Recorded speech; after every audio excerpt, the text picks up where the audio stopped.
is often genetic improvement in forestry.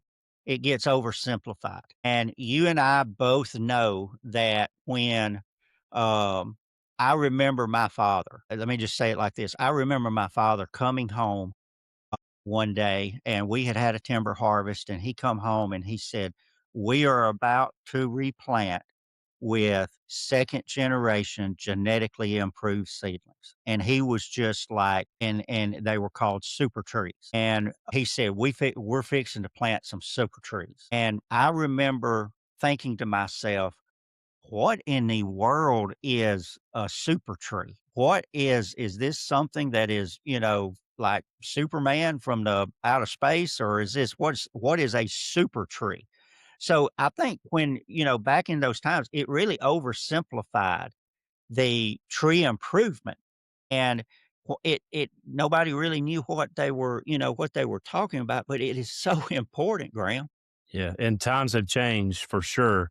Well, back then, which is not all that long ago, No. there was no understanding of what the genetic merit, the performance potential was with with those seedlings. Likely, it was a mix. It's just again the second gen, or you hear it now, a third gen. That nomenclature is used to as really just a placeholder when you don't know the specific family, and that's what we need to get down to is the specific family, its attributes, and will it work for your applications. And that terminology of just a generation, second gen, third gen, was used for so long. And in my Yes. understanding, it's because when the large vertically integrated forest products companies that had tree improvement programs, nurseries, when they would sell seedlings to the private landowners, uh, they they would not certainly would not tell and were not asked to disclose anything about the genetic potential of those seed lots. And folks didn't have the awareness that there really were any major distinctions among families. So it really wasn't a conversation piece until probably the last, better part of the last 15 plus years, fortunately.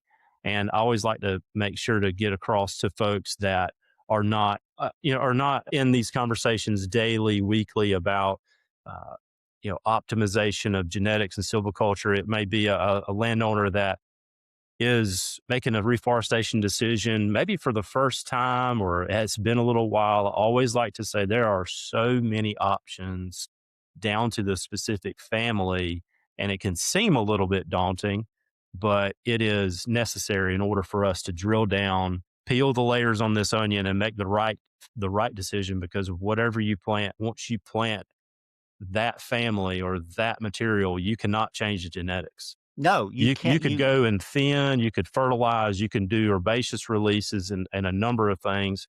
You could tweak densities even after you plant. You say, "Oh man, I maybe planted too many trees per acre," but you cannot change the inherent genetic profile of that family. So, I think just working that into the conversation, and then folks will say, "Well, what should I plant?"